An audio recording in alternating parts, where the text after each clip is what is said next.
Tight end ADP review next on Fantasy Football Today in 5. Welcome to FFT in 5. I'm Chris Towers. I'm here with Dan Schneier.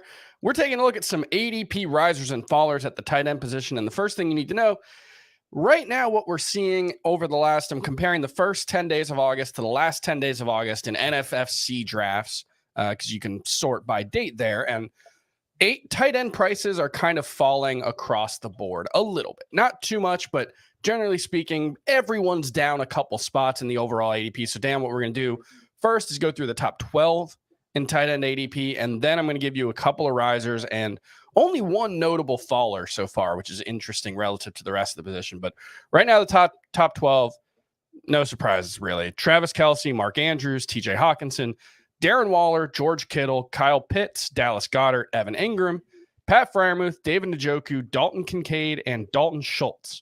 So a pair of Daltons right there at the end. And I think that mostly makes sense. I think that's what the top 12 looks like for most people. I think I might have Tyler Higbee snuck in there, but I'm a little higher on him. One notable riser here, Darren Waller. He was tight end 5 in the first 10 days of August. He's tight end 4 now. He's one of the few high-end guys who's actually moved up 5.2 spots in the overall ADP up to 60.9, behind Kelce, Andrews, and Hockenson. And I'm making the same move in my rankings. I've had him ranked like tight end 5 or 6 most of the process. So I've had him closer to George Kittle, Dallas Goedert, behind Kyle Pitts.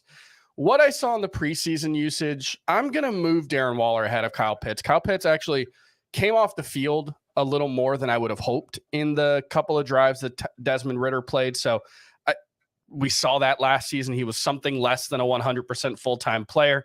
Darren Waller, if Waller's not a full-time player, it'll only be because they want to give him a snap or two off. Whereas with Kyle Pitts, it does seem like a schematic thing.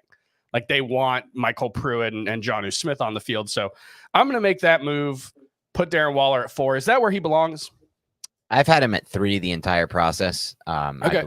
Ahead of Hockenson? Ahead of Hockenson. I think he has just as much target potential, if not more than Hockenson. And that's probably the biggest reason why I think he's a much better talent and better target potential than Hockenson. So I've always had him ahead of him. But the preseason only kind of confirmed what I've been seeing throughout training camp. I mean, Waller is the number 1 player in this offense. They're scheming ways to get him open on basically a snap-by-snap basis. It seems like I'm not really certain anyone other than Kelce has that going for them. Yeah. Mark Andrews maybe has the history, but I don't know if they have that with all the receivers there. I don't know if he has a snap-by-snap scheme thing going on. And with Mike Kafka in New York with the Giants as OC, it makes sense that that would happen coming from Kansas City with Kelce.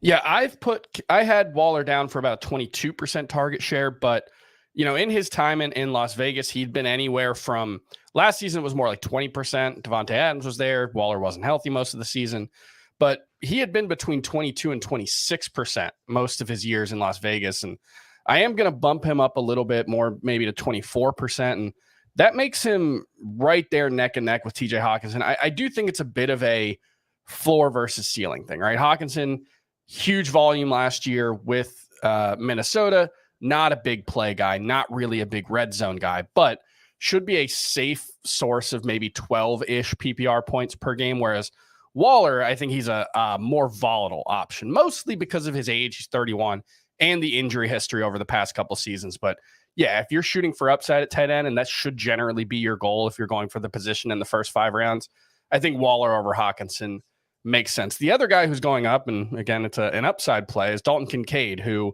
he's only up 1 spot in the tight end ranks from 12 to 11 in ADP, rose about 5 spots again overall, but it was a big rise prior to that. So we're seeing some leftover from that where he was in like the 150 range in ADP for most of the draft season, if not lower. Now he's 124 ahead of Greg Dulcich. Do you like Dalton Kincaid as a top 12 tight end? Yeah, Dalton Kincaid's been another guy I've been much higher on the consensus from the very start. I believe in the ideas and the history of rookie tight end struggling in fantasy football, but I don't really apply them here because I think Dalton Kincaid's much better than most of the rookies that have been drafted and have been in that sample size. And I feel that way very strongly based on the film I saw. So I've always been higher on him. He's been one of my targets all draft season, but now people are onto it and it's getting harder and harder to land him.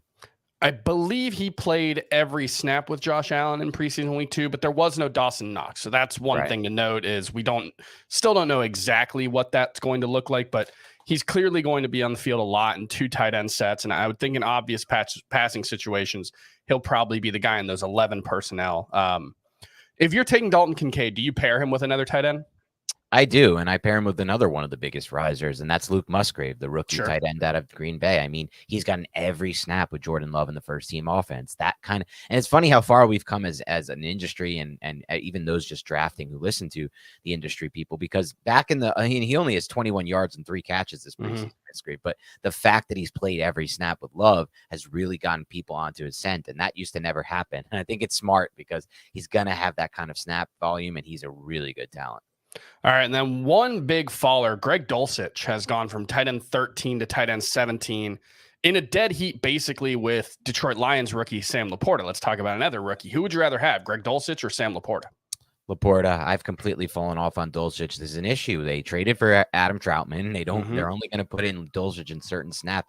If he's getting 30, 40, 50% of the snaps, you can't play that guy in fantasy. Yeah, that's been the case in the preseason so far. Adam Troutman has been the primary tight end for the Broncos in early down situations. In passing situations, it's been Greg Dulcich out there on 2nd and long, 3rd down. Right. But that's still going to hinder him because they're not going to just never throw when Adam Troutman's on the field. So if Greg Dulcich is even losing 20 to 30% of the passing snaps, it's going to be hard because he's going to be probably the 3rd or 4th option in that passing game. And, we haven't seen him be a super efficient player like, a George Kittle who can be a must-start guy with 90 or 100 targets. So, yeah, I think Greg Dulcich's fall makes perfect sense based on what we've seen. And that's going to do it for FFT and 5. We'll see you tomorrow.